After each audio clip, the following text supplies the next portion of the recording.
Hello everybody, I'm KARL-JAMES Langford reporting about the development site at the Bendricks, and interestingly enough the artefacts that I showed in videos 1, 2, 3 and 4 were of no interest to the council at all. Even this piece of human jawbone, where you find a piece of human jawbone you're going to find a lot more. And basically I said to the council, you know, when people buy these 20 plus houses at the Bendricks on Hayes Road, children will be playing on their garden saying, look mummy, look what I found teeth, or I found bits of human jawbone. So it's really not going to be appropriate when people buy houses at this development. And I've heard back from the Vale of Glamorgan Council on 2 accounts this week, and it goes to show what a shower the Glamorgan-GWENT Archaeological Trust is, based in Swansea. And the reason why they're a shower is that when I went on site a week ago, I basically commented in the first video that this site is in an area where a substantial number of human remains have been found in the past across this sort of landscape, and not only meters away from this. In the 1930s, a whole set of human remains were found, not just 1, 2, 3, 4 and 5, by workmen building in regards to the houses just beyond this site, a row of houses. So human remains were found, probably dating from the prehistoric period. Along across the Atlantic Strait, load of human remains being found, and obviously with my other videos about the damage to the Viking site there and the Bronze Age site, it seems that the people of Barry, as usual, don't really care about their heritage, and because they don't seem to get up and campaign against the absolute destruction being done to our heritage, not just in Barry but across the whole of Cymru. And one of the things one of the comments that was made with one of the videos that we don't need any more, one of the comments that was made with my videos that we need more houses in Barry, and I commented, well, in the valleys there's 10,000 houses, and this idiot said, oh, I wouldn't want to live in the valleys. Well, I'm sorry, you know, they're perfectly fine houses in the valleys. Why do we need to destroy our environment? This is causing a further climatic collapse in having less trees. We're not talking about destruction to archaeology alone. We're talking about the removal of hedges, extra pollution, extra traffic. The other thing as well is the population of Britain since 1988 is now starting to drop, not just a little bit but quite considerably. Anyway, there's my little bit of a rant. We've got to have cultural, we've got to look at our culture and what it means. We've got to reform the likes of CADU and the likes of the government advisors, Glamorgan-GWENT Archaeological Trust, who are the clowns that advise councils to say that we don't need archaeological monitoring on sites such as this, the ones in Cowbridge and Lantic Major and all the rest of it, and our heritage is just being lost. So if you don't care, you know where to go, but if you do care, contact me. Right, so what I'd like to do is actually share these letters that I've actually received from the council, and this is showing on the screen. I don't mind who sees it. This is a letter from Ian Robinson, the council. Good morning, Mr. Langford. Condition 20 of planning permission 2019-00603, full permission. No development shall take place until the applicant, that's the developer, or agents or successors in title, has secured agreement for a written scheme of historical environmental mitigation. So historical mitigation is you look in the records, you see if there's any archaeology in the records. Well, there is archaeology in the records. So they've submitted this, and they haven't, somebody had ignored that this is an archaeological sensitive area. Environmental mitigation means that you need to assess the archaeological value.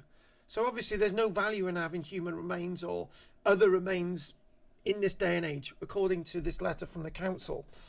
That has been submitted by the applicant and approved in writing by the local planning authority. Thereafter, the programme of work shall be fully carried out in accordance with the requirements and standards of the written scheme. This was discharged. So in other words, a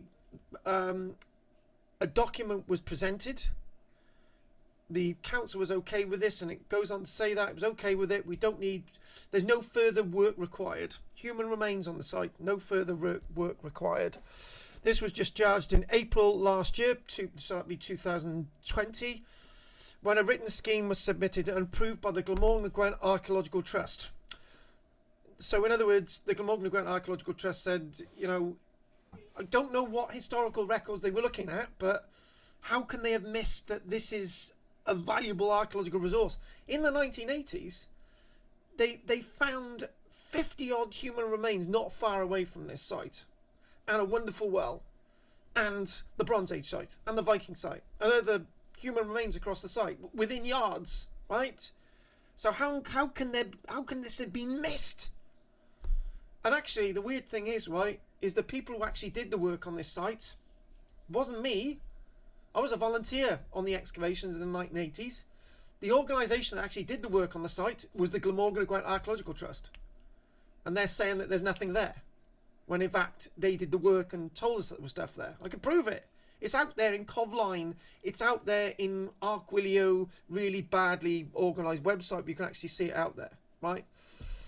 So, and it's in my own book, The Romans in the Vale of Glamorgan, as well, and my new book coming out, Romans in Glamorgan. And it then goes on to say, are there any specific parts of the written scheme that you consider, i.e. me, that have not been complied with? Well, what hasn't been complied with is that they completely missed any archaeology in the historical environmental mitigation impact. On a related point, can you please clarify if you have consent to be accessing the site? No, I don't. I don't really care. Take me to court. So the other thing as well is, use the other letter in response to my letter to the council saying, look, you know, that my letter to the council was as follows. It says the site should have received a watch and brief mitigation phase for the development. In other words, archaeology should have monitored whilst the work was going on. It'd been about 2 or 3 days work or whatever. Depends how fast the developer worked. In light of human remains now being found at the site, this is from me, this is evidence that the Glamorgan-GWENT Archaeological Trust have failed in their duty towards the archaeology. So in other words, what I'm saying, they should have had archaeologists on site. And how the Glamorgan-GWENT Archaeological Trust has missed this proves their inadequacy as being an archaeological body to actually offer any response to the ability to save our archaeology in the areas. The Glamorgan-GWENT Archaeological Trust, who approved, along with other organisations like CADU and political parties like Plaid Cymru, that we should tear up and destroy the archaeology of an important protected scheduled ancient monument on 5 Mile Lane and other scheduled ancient monuments on a 5 Mile Lane as well. There wasn't just one site. So it goes on from this guy, Ian Robinson, the Vale of Glamorgan Council. Thank you for your feedback. I will pass this on to the Glamorgan-GWENT Archaeological Trust, albeit, as you note, they are the advisors to the council, therefore the condition was discharged. I note you have not responded to my query regarding access to the site. Could you please confirm if you are authorised to access the land? Well, you know my answer to that. So the fact of the matter is, this is our archaeology being destroyed, our environment being destroyed, hedges, archaeology, our environment of heritage gone, right? I've got a master's degree in archaeology. I've got postgraduate diploma in archaeology as well. I've been working in this area for 35 years, so I know what I'm talking about. And on Cosmeston, right, there's Cosmeston, the development of Cosmeston will go through. Whether there's any archaeology there or not, it will happen, right? So whoever's campaigning to stop the development of Cosmeston, it will go through, because any archaeology there is not going to stop any development unless the people of Cosmeston actually stand in front of the bulldozers. Unlike, you know, the spineless people of Barry didn't stand in front of the bulldozers in regards to what the damage done at the 5 Mile Lane. Spilt milk, it's over, right? So if they want to stop the development of Cosmeston, they stand in front of the bulldozers, right? That's how you get things done. Anyway, this is KARL-JAMES Langford, Archaeology Cymru, reporting in regards to the Bendricks. Thank you very much for watching this video.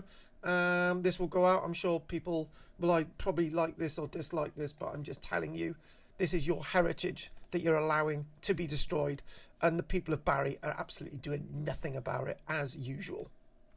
thank you very much. I can say this from somebody who's been born and bred in Barry. Thank you. Goodbye.